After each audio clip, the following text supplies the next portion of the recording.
my dad was a kid, they would go to this the little theater in Camden, South Carolina, this one screen theater from like the 50s. They'd watch Tarzan and they would escape the heat in the air conditioning.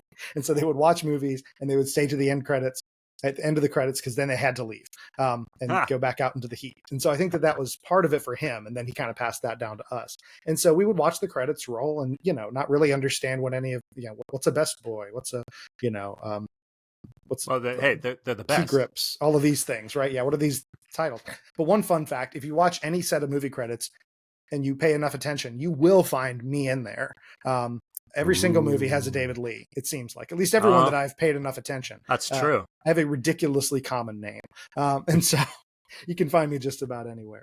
But yeah, I will say that watching the credits, I mean, even though you may not pay the most attention to the specifics, at least for me, for whatever reason, that's what we always did. We'd pay some attention to it, but it really helps you appreciate all the hard work that goes into it, much like behind the scenes footage does. And there's so much that goes into making a movie work. And I think in that sense, it's a little bit like the church, right? The church is kind of like a movie set. Everyone works together under levels of authority to accomplish the director's mission. And at the risk of straining this metaphor beyond repair to, who's the director? Is it the pastor or is it Jesus? Or you could go different directions. Jesus is at least executive producer. I mean, come on. Right. And writer and leading man and author and finisher. It's true. So editor as the finisher.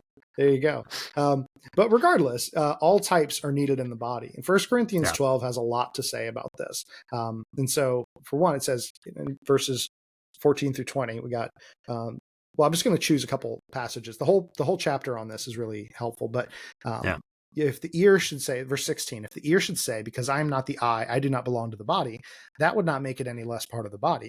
If the whole body were an eye, then where would the sense of hearing be? If the whole body were an ear, then where would be the sense of smell?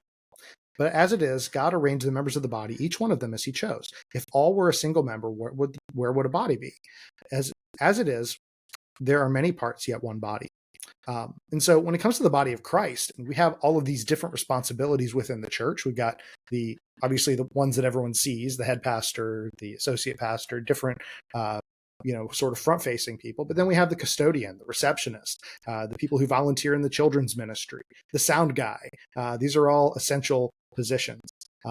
And I have to laugh a little at the sound guy thing because James and I spent 1 solid hour trying to get the mic to work for this episode. That's right. Really wishing we had a sound guy for this. So if you, I don't know, reach out if you have that skill set and live very close to me. But the sound guy is a really good example because, James, I'm sure as a pastor you've noticed this. People don't notice the sound guy until there's feedback, right? Until something screeches, and then everyone looks at the sound guy. And he's like, trying to figure out what caused it. You only get feedback when there's feedback. That's true. Exactly. If they do their job right, no one notices. No one pays attention. And the same is true for when's the last time you paid attention to your garbage man? Probably when the garbage piled up or when something didn't happen the way it was supposed to. So, beyond the formal local church, we have all different skills and roles within society as well. Garbage men, line workers, mechanics, retail workers, farmers, welders, everyone is important because they fulfill some important role within society. And so when it comes to the church, I mean, we see that even within the formal body, but also in terms of our callings and our giftings beyond maybe the formal vocation.